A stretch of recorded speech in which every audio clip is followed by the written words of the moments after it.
I think we're live. Let me just check the YouTube link to make sure that we're live. Just double checking the YouTube link here. As I think we'll create some crazy Inception like echo when you do this. Yeah, we might. That's all right. Let's see. It just says live stream is starting soon on YouTube. Oh, wait. Now it's blank. Maybe it won't let me see my own stuff. Anyway, whatever. Hopefully we're we're live. We're good. I'm hearing myself. We're there. Okay. Well, hey Nate, what's going on, man? I'm good. I can still hear. Do you have that tab still open? I can still hear. Nope. I closed it, but there's probably a delay. Cool. It's gone now, I think. Okay, I think there's probably a delay. Okay. All right. Good now?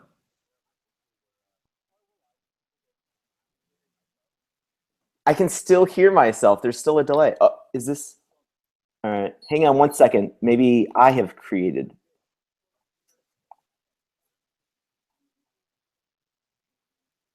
Okay. I think we've solved this. All right. All right. So yeah, I mean, you pitched me like a few weeks ago about doing this podcast and just kind of recording us chatting about topics. Yeah, we've been, we work in the same office a few days a week, and we're both running products, and we have a ton of stuff that's going on in our heads and challenges we're dealing with and ideas that we have and all sorts of things. And we talk about them sometimes, but we talk about them privately to ourselves. And it seems like, why not talk about this stuff out loud a bit? A lot of other people are probably going through similar challenges. And what we decided to do was to try and do this at least every day this week around the same time, which is 3 Central. Originally, we decided to do this, just to be fully honest, like we decided to do it for a month. And now we're kind of saying, well, let's at least do a week, every day for a week. If we can nail that, and that seems like a doable thing, then maybe let's do 2 weeks, 3 weeks, 4 weeks, a month, whatever it is, and see where it goes. But we're going to do it for a week every day at around 3 p.m. Central. Yep. And also we'll talk about stuff that that's kind of bothering us. I think we'll keep pitching each other stuff that we normally chew on, kind of troubles that we have. But I mean, also we'll answer and grab stuff off of Twitter and Reddit. So yeah, I mean, if anyone has something you want us to kind of chew on for you, tweet us, at mention Jason or I, and we'll bring it up in here at some point maybe. Yep. So what's on your mind? What's going on with you? So the biggest thing, as you know, Highrise spun off from Basecamp. And I mean, we had to ramp up to a team that hasn't worked together before. Kind of quickly. I mean, there was a lot of stuff we wanted to get done at Highrise, and I brought in a developer quick in Chicago, and that was easy. It was like we could meet in person a little bit. It wasn't hard to kind of stay in touch with each other. And then I brought on a few more people, and you could start to feel some of the friction now of like meeting in a video chat room and kind of talking. Right now there's 7 people and an intern. So over the last couple of weeks now, it's like we've had at least 1 or 2 of these meetings where we've all gotten together in a room. There's just 8 heads, in a video chat room. We use something called Appearin, which is a pretty good product, just to do a real quick video chat. It's kind of like a Google Hangout, but it's tough, man. It's like, you get 8 people in a room together, and it's like the connections drop. Like you'll be trying to listen to somebody and they lock up, or they just die, and then you got to wait for them to come back. I mean, it makes like what was maybe a really easy meeting when you're in person to be this like languishing, this really difficult thing. And then it's just also awkward. You got to kind of like point at people to talk. Like, okay, it's your turn. It's your turn. It's really, I hate it. And then you have to tell people to mute because sometimes their face takes over the screen when they're talking, or there's like a dog in the background. It is really surprisingly difficult still to do. Well, actually, it's surprisingly, amazingly easy and difficult. I mean, the fact that you can have a hangout, we do it often with 5 or 6 people, and it pretty much usually works pretty well, is amazing for free. Okay. Yeah, but true. It still does feel like, it's a hard thing to do. And what we've been using Hangouts. What I tend to do is I use Skype for one-on-one video. I find Skype's video to be a lot more reliable. Okay. Yeah, it requires an app and everything. And actually, we do it. Actually, I've used Skype for up to 3 or 4. I think it's 3 people. Maybe you can add more, but I've done it for up to 3, and it's actually really reliable. I think because it's not using WebRTC or whatever Hangouts uses to make this stuff work in a browser. It's like a dedicated app. They probably got a protocol that's all set up that's really optimized, and it really does work well. Yeah, but it's not the same as Hangouts. The thing I've also found too is it's kind of a red flag, I think, when you have 8 people on a video conference.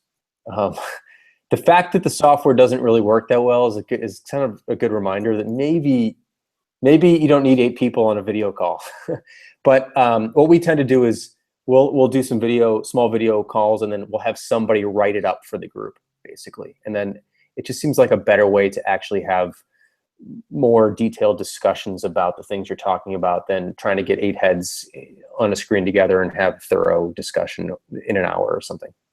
Yeah, no, totally. I mean, and that's kind of, I think, where I'm leaning on going. Like there's a lot of pull to, I remember, I think we did this at the Obama campaign. There was all these, we tried to, I think, follow kind of what is a very rigid, agile kind of, or Scrum kind of methodology. Like every morning there's a 15-minute stand-up meeting. I forgot, like, Mondays there was sprint planning. On Fridays there's, I don't know, Beer Friday retrospectives or something. And I don't know, it's a lot of ceremony and it's a lot of wasted time, and I want to get to know everyone, but at the same time, like, I feel like I don't want to just keep wasting time showing up for a meeting where we can accomplish this thing in an email. And so I'm leaning on right now I just brought this up with the team this morning, that let's just to get together in some kind of random groups to just kind of, it doesn't even have to be about work. Like, let's just 3 or 4 of us will get together and we'll just talk. It can be about work, it can be about our weekends or whatever. But yeah, right now, 8 people talking about all of work is not the way to go. Video conferences aren't very good for that. Yeah, I think something we do at Basecamp is we started doing this thing I think it was about a year ago, called 5x12s. Yeah. And the idea was that, so I'll break that down. 5 is 5 people. 12 is once a month, basically. So 12 months a year. Okay, where gotcha. Our office manager, Andrea, will randomly choose 5 people. Every month, we do it the first Wednesday of every month. About an hour, actually, I think it's a few minutes before, actually, everyone needs to be available. We do this at 10 a.m. Central, first Wednesday of every month.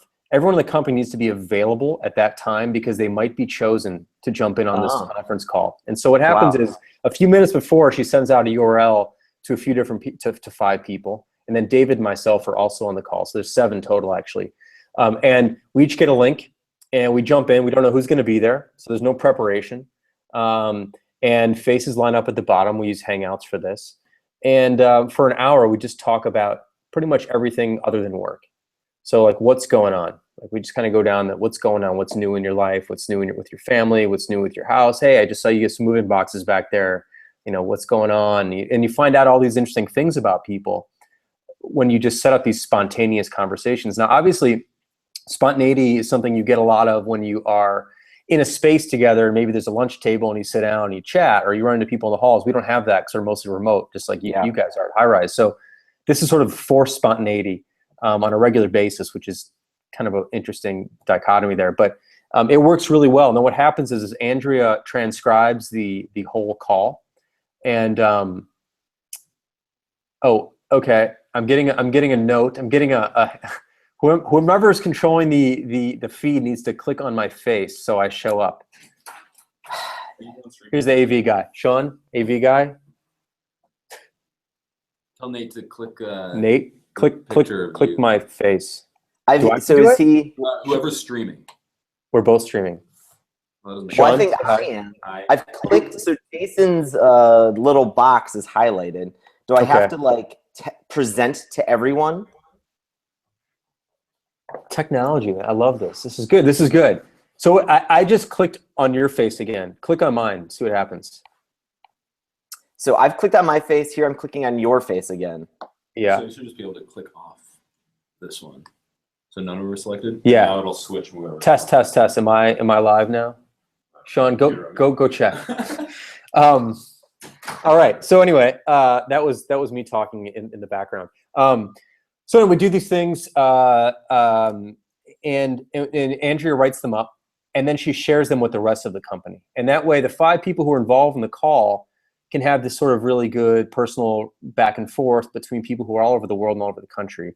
But then the rest of the company gets to hear the call basically by reading the transcript. Yeah. And what's great is Andrea injects her own humor and point of view on what everyone said, which is actually ultimately a better way to absorb the stuff than actually having been. When I'm in one of these calls and I go back and I read the transcript is always funnier and better than the actual call, and it's really cool. So, and then we post it to Basecamp, and we have this one Basecamp project called Basecamp, where everyone from Basecamp has access to. We post the notes with the minutes basically, and it's really fun. It's really cool. It's something people look forward to, and they get to know each other, and it's a great way to do that. So that's something we've done to sort of force that spontaneity and to have people across different departments. You guys are a lot smaller than us, but just force that interaction with people who normally might not work together very often. Yeah. Do you ever find though are you doing any of these like 8-person chats though and still talking about work? Like do you ever try to get 8 people in a room and talk about work over a hangout? We did recently. We were debating. So we're working on an all new version of Basecamp right now, which is going to be out soon. And we're trying to decide what to do about transitional pricing for people who have an existing version of Basecamp and they want to use this new version. So how do we do that? We don't want to charge people for both. So like, what do we do? Yeah. And so we pulled in about 8 people, 6, 7, 8 people from different groups. So we had someone from ops, we had a couple people from support. It was me, it was David, it was Jeff, who does a lot of the sort of, Jeff works on what's called Queen Bee, which is sort of our internal billing and admin system. We had a bunch of different people. Jeremy was on from SIP, and Eileen, they're both on our SIP team, which is security, infrastructure, and performance. So like, had a bunch of different points of view in the room, in the chat room, basically at the same time over Hangouts, and it actually worked pretty well. Surprisingly, the hardest thing though is getting everyone in there on time, and so like you end up, it's really kind of this awkward moment before the meeting starts where there's like 6 people and they're talking, and then new people come in and then they're not part of the conversation. It's like this weird moment, like when do you start? When do you know everyone's there? That whole thing. But it actually worked pretty well. But it is dependent upon people's connection speeds and all that stuff, and that's different around different parts of the country and the world and the whole thing. So it does work. We don't do it regularly, so we may have gotten lucky. But we do the Hangouts where we have 7 people, and that seems to work all right too. Would you kind of then give everybody a chance to talk? I mean, do you just kind of like say, okay, now Jeremy, you go and give me your feedback? Are you guys really all just kind of like, whoever wants to start yelling in this room, or not yelling, but interjecting in this room, go? We typically have someone lead the discussion initially, which is like present the problem. So, okay, here's the problem. We've got this new version of Basecamp coming out. It's priced differently than the old version of Basecamp. People might use both. They might choose to use one or the other. We don't know. But what we know is we don't want to charge customers for both at the same time unless they actively have chosen to pay for both at the same time, because they might want to actually use both actively. Some might want to stop using one but keep all their data around and use the new one. Like, there's all these scenarios. So somebody would present the scenarios. And usually we talk about this on Basecamp first. So a message is posted to Basecamp, a detailed message is posted to Basecamp. There's typically some basic discussion that starts there, and then we set up this conference call where we can like flesh it out in person this way. And then people kind of just jump in based on their sort of responsibility to the problem. So Jeremy and Eileen might talk a little bit more about security implications of some of the stuff and linking accounts that may not or may be related to some of that stuff. I might talk about it from the user experience point of view, like, what does it feel like to think you may have to pay for 2 things or whatever? David might jump in on the business case side of it. Support's going to chime in about, like Kristen might say on our support team, she might say, well, look, last time we did this, when we went from Classic to the new version of Basecamp, this is about almost 4 years ago now, like, here are a bunch of the things that went wrong in terms of customer expectations and stuff that was confusing that we thought we were making easy. So she'll chime in from that point of view. And we'll just have like a a very thorough, well-rounded discussion. And then at the end, a decision will be made. Like we will have a decision by the end of that discussion, not to set up another call, but to actually make a call on what we're going to do. And that could change down the road, but we want to come out with a decision. I think that's the key thing for us. Right. Right on. That's how we sort of tend to do things, that like there's a decision. We're having this discussion to make a decision and not just to have a discussion. Is that how you guys do it, or what's your take on that? Yeah, I mean, it hasn't been like that. I mean, we've tried to, for better or worse, kind of, you know, the Monday morning meeting was to you know, for a couple things. Like I wanted to hear how everybody's weekends were. I wanted to you know, get some of that personal touch and see what everybody's doing and accomplishing. Just, I mean, socially and in their personal lives. And then I wanted to kind of talk about, you know, what we were going to do during the week, you know, and get into kind of the schedule and what our plans were. So there wasn't, you know, there wasn't any kind of like, and I think this is kind of the problem. I mean, there's really no deep agenda to that meeting. It's just kind of like, you know, 8 people, 8 talking heads, just kind of like doing, you know, chatting socially, but then also then kind of talking about the week. And there was really no decision that needed to be made at the end. And also, to be honest, we actually just started using, I don't even know if I can, so we every week a recurring question goes out to the High-Rise team, asking them what they've accomplished today, and then on Mondays they get a question that asks them what they plan on doing for the week. So now it's all in email, and it's all you know, it's all online. So I'm taking that kind of thing that we've been doing in the meeting out of this video chat. Like, I mean, I think and the answers are coming back. They're great. Everyone can read them, and I think doing that in these recurring questions in text form is much better than having this, than us trying to chat about all this stuff online. So I think what we'll do now is try and approach kind of like what you're saying about the 5x12s. I think we'll break off kind of some small random groups every so often and just talk. In it won't have to, you know, it won't be about work. It can be if you really want it to be, but there'll be smaller meetings. The stuff that, you know, matters to the schedule and what we're actually getting done, we'll have that somewhere else. We'll have that online and more asynchronous. So I think that's going to work. People seem already excited about it. The recurring questions that we've been using, people have been excited about that, and yeah, we'll see how this meeting stuff changes for us. Yeah, I think it comes down to having a purpose for the call, and then, you know, having a limit to it and having something at the end. And when it's both social and work, it's very difficult to do that. And then it sort of, things start late because it's like, well, it's a social call, so I don't need to be on time. And then you're like, well, you know, now this thing that was an hour goes 95 minutes or 100 minutes because like someone got in late. So it's all the, but when it's like, we need to make a decision, we have an hour, people are on time. But if it's like, we're just going to hang out, it's not, you know, the expectations are mixed. So I find that it's just better to be clear about that stuff. What's been challenging you lately? We are working on, as I alluded to, a whole new version of Basecamp. And roughly every 4 years well, the first time we did it was 8 years. The last time we launched Basecamp, a new version of Basecamp, was about 3.5, going on 4 years. And so it's that time again where we're working on an entirely new version. We've been working on it for about 1.5 years, actually. And we're getting close. And so what's on my mind is like, are we going to make our own deadline? And if we're going to make the deadline, because deadlines are made. The question is, what are we going to ship? Because we've decided that we have a deadline, and it's hard and fast, and that's the deadline. Yeah. So what's flexible at that point is scope. And the reason we decided to flex scope and not the deadline is because there's always more work you can do. There's always more stuff you can add. And if you just keep pushing a deadline back, you just keep filling it with more stuff, and then you're like, it's almost there, and you just never finish. So like this one, we're launching it. What's the scope?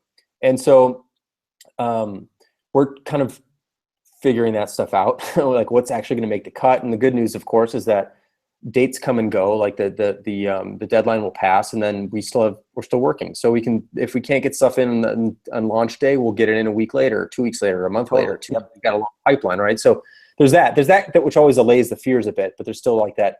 What's the package we're going to show people on day one? And then of course, it's always been my feeling that like, and this happened when we did the last Basecamp, which is that it's never really a redesign or never really a new product until shit changes in the last moment. So like, just this weekend, Ryan Singer and I were working on a kind of a revised design idea that's fairly core to the product that we pitched today, basically, to the rest of the company to see what people think of it.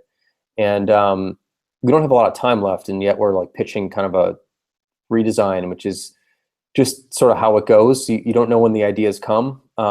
And we're basically asking everybody in the company to try it for a few days. So we have it on a beta server and they're trying it versus the one they've been used to trying. And we'll make a call on it by the end of the week, whether or not we're going to basically do this new design, keep the previous design. And by previous, I mean, it's still brand new. It's like the new Basecamp, but the design that we had last week. Or if there's like some good pieces of it we'll take and some pieces we won't, I don't know. But that's kind of, I don't know how it's going to shake out. There's been a lot of discussion about it so far. Yeah. So that's kind of interesting. But I struggle with like, I always struggle with like, this is disruptive to share. Like, when do you just not share an idea because it's the wrong time? That's something I struggle with, because I have ideas for, I'll look at something and go, I think this could be better. I know we can do this better, or I think this is better. God, there's not a lot of time left. Do I just not do it because of that? But it's so fundamental that if we don't do it now, this is the kind of thing we won't, like, we can't change the design. We're not going to change this design in a month after launch because it's too big of a change so soon. So like, this is actually the time to put it up on the wall and see what people think about it. But it's always challenging. Yeah. I'm also, so and this goes a little bit more history of like, I'm curious though, when you guys launched Basecamp original Basecamp Classic to the world, when did you kind of stop? Did you make any big changes? You know, did messages or the calendar, did those go through some very big design changes even after you had kind of launched and had a lot of people using it? You know, like, or, you know, did you kind of then get slower about the changes that you were doing to BCX, you know, or like, did you become a little bit more like, you know, averse to making those big design changes because all these people were using it? Like, yeah, did that philosophy change just based on, you know, all these people using it? Well, the reality is that the easiest time to change something is before any customer's ever seen it. Oh, yeah. The hardest time is after they've seen it. Yep. And as you have more and more and more customers, it becomes harder. The pressures, I mean, it's not harder to make the change technically, right? I mean, code base is bigger and there's more dependencies and like things can go wrong and you have to QA more and stuff just because it's bigger. But technically, like, you can make changes as rapidly as you could before if you have the guts to do it. And I think it comes down to the guts, basically. When we launched Basecamp originally back in February of 2004, you know, our first week, we probably had like a few hundred people sign up or something, which is nothing really. And so, you know, you don't feel bad. There's no expectations. You don't feel bad about making radical changes. You know, you're only affecting a few people. It's just easier than now. You know, Basecamp today, over 5,000 companies sign up for new accounts every week. So, you know, we have a lot of people trying it and using it all the time, plus the existing customer base, which is large. And it just becomes harder to make those changes confidently, because any change you make, you're certainly, there's the law of numbers, you're certainly going to piss off a good number of people. Like, if we piss off 10%, that's a huge number. Yeah. Now, we also make 90% maybe really happy. And so, like, what's the trade-off worth, you know? But it's a thought that you know, 10% might be tens of thousands or something like that. Like, whoa, that's a lot of customers we're not making happy for a moment or something like that. And so development slows down, I think, the more customers you have, and the older the product is, because the expectations are baked into it by then, which is what's exciting about launching something new, which is that you don't have, I mean, you have expectations around the brand and what the product is meant to have done in the past, but you can throw new angles at it, and it's going to be new to everyone on day one. And so you just have less expectation built up there, and you can radically move things. But what I do know is development will slow down the moment it hits the ground, because you have all sorts of new things that come up, like there's bugs we missed and all that stuff, and attention has to be diverted to those things. Yeah. I don't know if I answered the question, but that's kind of... No, yeah. I mean, it's just my curiosity, and I know I'm sure a lot of other people are just kind of curious about, you know, how some of those philosophies have changed. You know, what about yours? With your, you've done, how many companies have you done? Four or five? Yeah, I mean, Inkling. I mean, I'm with you. Like, I mean, things become hard to change. I remember with Inkling, you know, like, so I started Inkling with Y Combinator back in the end of 2005, and you know, some of those.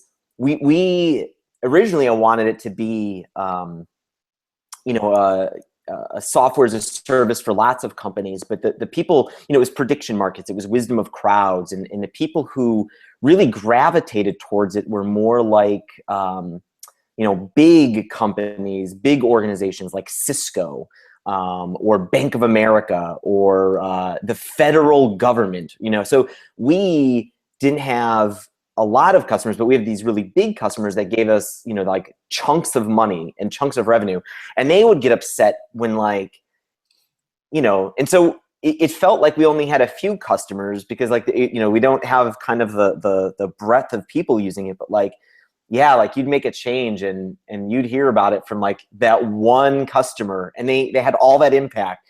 And so like, it's just been this, you know, I don't know if I have any really good answers, except for like you have to find this balance and balance and communication. After upsetting some customers back then, I got better about leaking images of how things would change, or you know, telegraphing a little bit about what things were happening. But we run into this problem still. I mean, you know, taking over Highrise, we've made a lot of changes we've made have been kind of on the outsides, and adding new features and stuff that doesn't really, I've tried to make it so that we don't impact a lot of workflows that people have ingrained because they've been using this product since like 2006. But it's not always doable. And we made a big change that we thought was for the better of the product, to kind of give a visual indication of like who exactly, you know, wrote this note, or who sent this email. And a lot of people liked it, but man, some people who've been using the product the same way for a long time really were upset. What was their, do you remember why they were upset about that particular thing? So that, there was a few changes that we made. It has multiple, there's multiple things. It's a multiple kind of messy problem. And we made multiple changes. Like we changed, you know, who made the note. We also kind of changed how much of the note you see. And I feel like that story was very interesting. So people were complaining about how much of the note that they saw. Like text truncated, you mean? The truncation, yeah. We had changed the truncation from, I feel like 8 lines to 4 lines or something. We wanted it to make it more universal, because before it was a little, I felt like it was kind of like wishy-washy how many lines you see. So we made it the standard width, and people were upset right away. And so there was this knee-jerk reaction, like, oh my God, do we need to revert this and make it go back? But it's like, as soon as we started asking people, like, you know, why is this happening? Why is this becoming this problem for you? We find out that it wasn't so much about the number of lines that they could see right away. What was happening was they were going through, and there's an infinite scroll in Highrise in that latest activity feed. They would scroll and scroll and scroll, and then they would find something that was interesting to them. And sometimes they could read the 8 lines, but often they would click read more. They would have to click the note to kind of get the whole detail. When they would go back to the latest activity, they were back at the top of the latest activity. They lost all of the scroll, all of that infinite scroll. Mm-hmm. And so what they were most upset about was, because we had gone from 8 lines to 4 lines, there was fewer things that they could, and it was just kind of almost luck. There was fewer notes that they could kind of get all of it in one glance. So they were clicking read more and more often, which was causing them this infinite scroll problem where they would keep going back to the beginning and they were up at the top. So like the real problem was solving this problem of losing their place in the scroll. So as soon as we improved that, we made this whole project to kind of now cache where you are in your scroll position. as soon as we did that, like, I mean, the amount of complaints about what we've changed with truncation is just, you know, fallen off a cliff. So yeah, I mean, that was a really good example of, like, I mean, you're hearing the feedback and there's even angry people about it. But if you start doing the interviews, you start asking people, you start kind of really looking at what's causing the pain. Like there's probably something else that needs to be fixed, or more creative solution that isn't, it's not always obvious, the most obvious thing that people are asking for that's really actually going to solve the problem or the pain.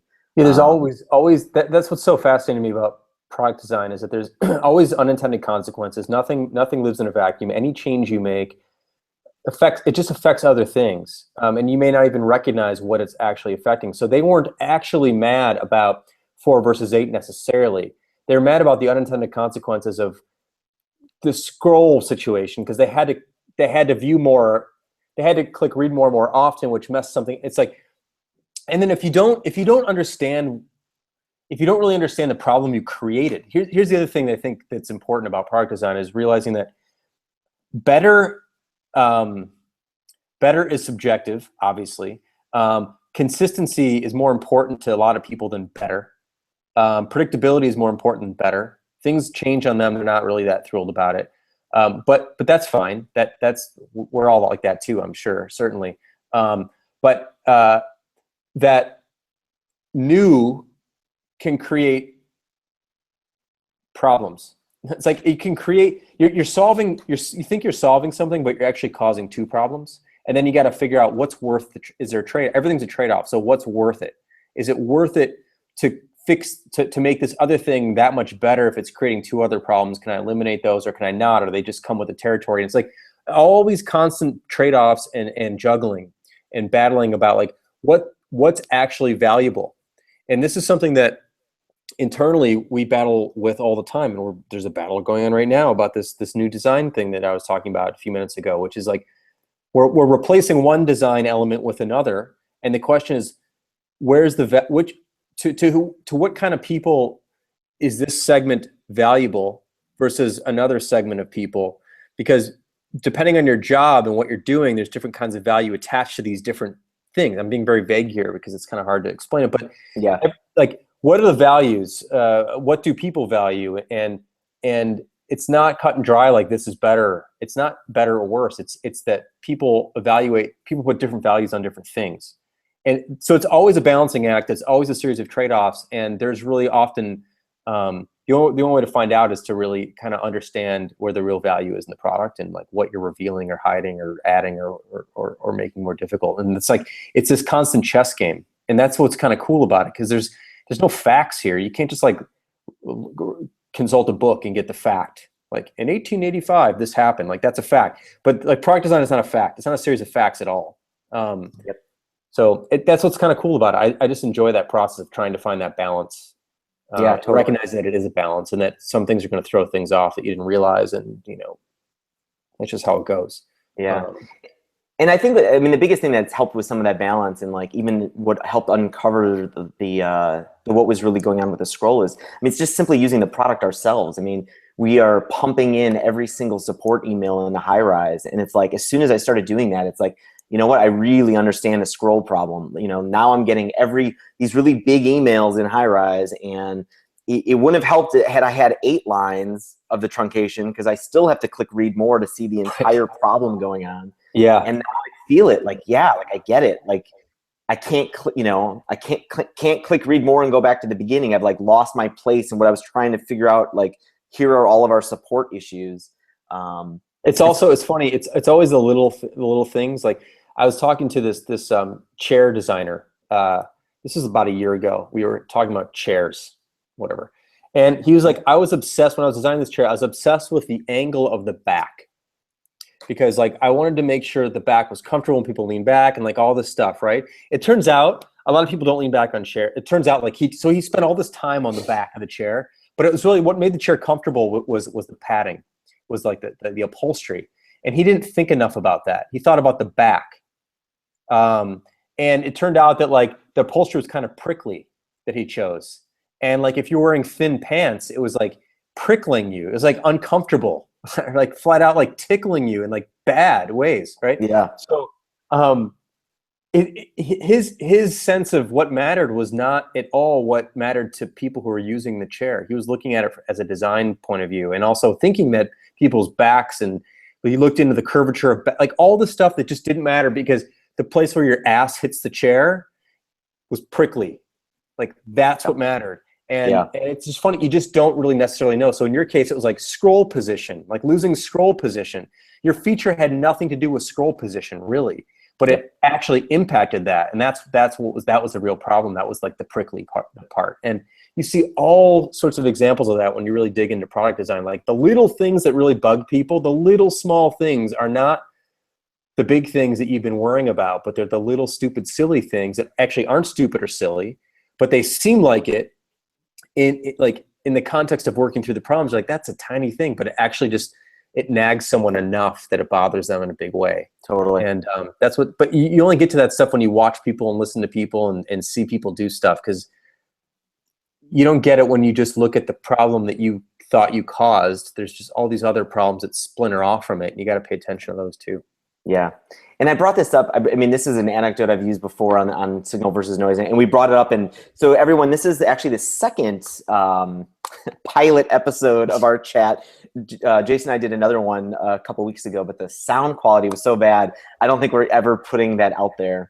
But I had shared before, like there was an old, at one of the oldest medical schools in Scotland, there was, Sir Arthur Conan Doyle, who wrote the Sherlock Holmes stories, went to this university in Scotland for medical school. And that's meeting all of these professors is where he learned. I mean, he amalgamated all of these people he met and all these teachers to create this character of Sherlock Holmes. There was an actual professor who was really good about like, hey, looking at someone and being like, I know you're in the military and you just spent time in Haiti and you just did this all because of, the rash on your skin is only from an insect in Haiti, and the way you carry yourself looks military. I mean, that was an actual guy that created that kind of persona that we recognize in Sherlock Holmes. But there was another professor there who he actually poisoned himself with something called a Calabar bean,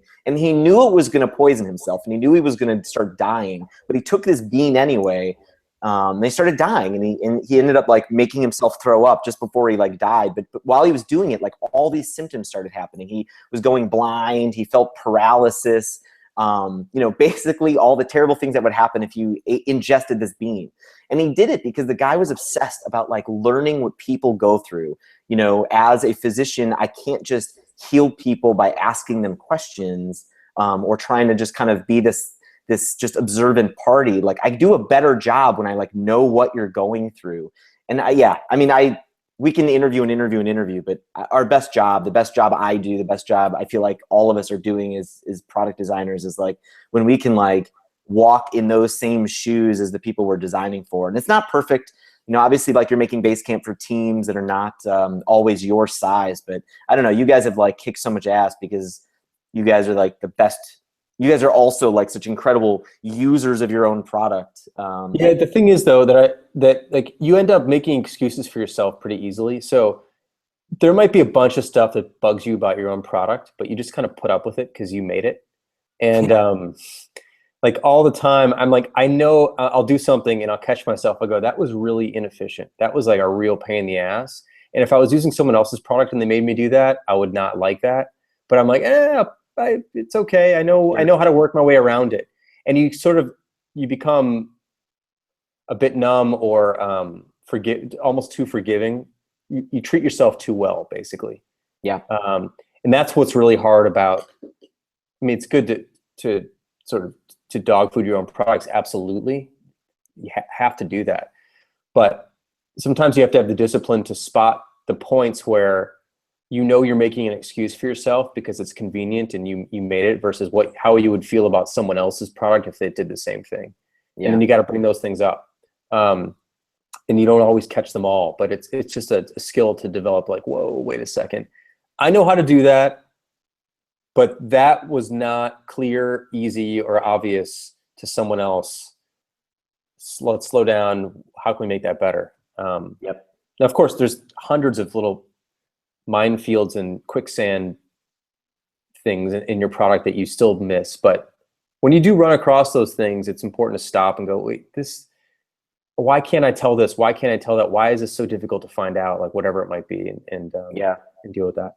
Yeah. Like I mean, onboarding is like, for example, real quick, there's something we're building in the new Basecamp, this reporting functionality that like lets you see what's on someone's plate, right? So like what things are assigned to them, for example, basic stuff. And we used to just have a list of everybody in the company. Like you'd go run this report, and it was just like everyone in the company. And then I would hit Command F in my browser and search for someone's name. And I'm like, oh, I could jump right down to Jonas. It's like it's Command F, Jon, boom, I'm right there, right? And then you're like, wait a second, like I know how to do that, but that's not our product. You actually now have to use the browser and our product to get that answer. right. We should make it much simpler to jump to somebody or to filter by somebody. Yeah. It technically works because you can use the browser to do it, but that's putting too much, we're leaning too much on the capabilities of some other product that people even know they can do that and all that stuff, and even have the imagination to think to put those things together and the whole thing. And you realize like, no, that's just not easy enough. There needs to be a very clear way to filter this list by somebody. Yeah. This is not rocket science. But it's like you can forget that you need to make that because you're already able to do what you were trying to do through means that you knew, but were not obvious in the product. So that's a small example, but those things are all over the place. Yeah, yeah, and a lot of it is just watching people use these products. Like another example, just to kind of fit what you're saying, is like home links. Like I feel like a lot of us who are in the know of using web products, like are very comfortable like clicking a logo or something in the top left corner to get back to some kind of home base, right? Some kind of home screen, or this is where you start. I started running usability tests when I was making Draft, this writing software that I make, and just doing it. And I was running some other products through it too. Like no one knew how to. There were people who were, as I'm watching this video over them, there's people who didn't know to click how to get back home. They didn't click on the word draft. They didn't know that was going to get them back to that home base. So I put a little home icon there just to look like a home. So I could still kind of keep it succinct, but even obviously putting the word home is even more clear and more explicit, and that helped out a lot too when I was fooling with some early designs. But it's crazy. I mean, you take that stuff for granted, but then when you actually watch people use these products, it's like, oh my God, people don't understand how to use like a logo to click. That's not. We take it for granted. We think that's common knowledge, but it really isn't. It isn't. And even like home. Like for example, and that might have been the right word and everything, but it could have been like list of your documents. Like right. Might even be like if you had a link up at the top left that said like return to a list of all your documents, and you tested that against like a home icon, I'm pretty sure more people would get the connection. So it's like, but then it's like the trade-off. It's like, okay, I could have extremely descriptive links everywhere in my product, and the thing is like maybe that's actually better. The designer in you would cringe, but like who cares what the designer thinks? Yeah. And I'm a designer. Like, should I like, when does my aesthetic judgment trump clarity? Like, that's always a thing you got to deal with. And sometimes you think it's worth it, and sometimes you don't. But whatever, who knows? You just kind of make those judgment calls as you go. But it is interesting how important that is. We just added the name of it's like a simple thing, like the name of the project to the top of the page that you're on. And it was like a undecorated link. It was just like black text. And then we just decorated the link. So then I was like, it's like blue with an underline, like old school blue. And it's funny. It's just 100 times clearer that you can click on that now. Yep. And it like, you're like, like a link but it's just clearer. It's better. People, It is just flat out better. And you just sometimes have to go, that's what's important here. Isn't that what we're trying to do here? Yeah. We're trying to make things clearer and better, things that people understand. There's less frustration, which means the other thing is when people's frustration level rises about a small thing they can't figure out, everything else frustrates them even more. It's like when you're irritated by someone or something, you're already heightened. And now all the other little things that you normally would ignore are now really obvious. And so when you start to frustrate customers, like everything becomes a pain. And I've seen this in some customer emails that we've gotten over the years from customer service.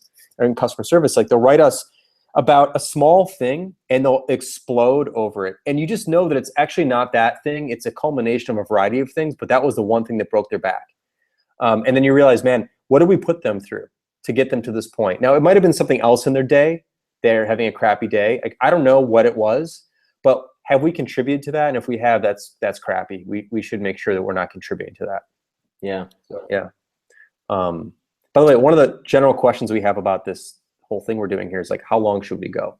Yeah. Should we go an hour? Should we go a half hour? Should we go 20 minutes? Should we answer one question, each give an answer, and then walk away? I mean, I'm not even sure. Like, it seems like we're going for an hour. It's been 45 minutes now.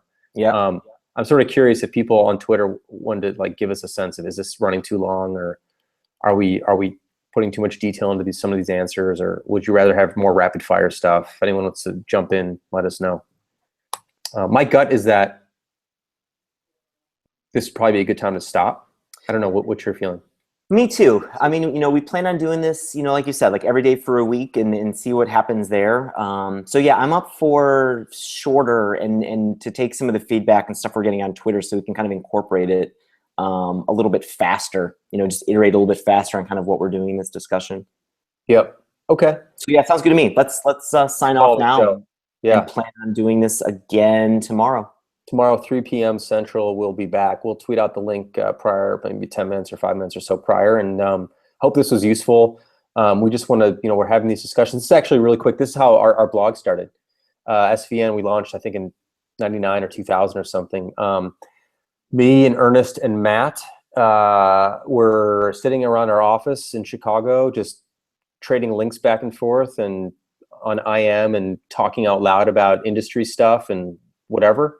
And we're like, why don't we just share this stuff? I don't know, is anyone going to care? But like, why don't we we're doing it anyway. We're putting the work in anyway. Let's just share it publicly. Yep. And that's how our blog started. And thankfully we did that. So like, I'm excited to see what happens here. Totally. Cool, All right. man. Thanks for the chat. And I will talk with you later. Appreciate it. See ya. Bye.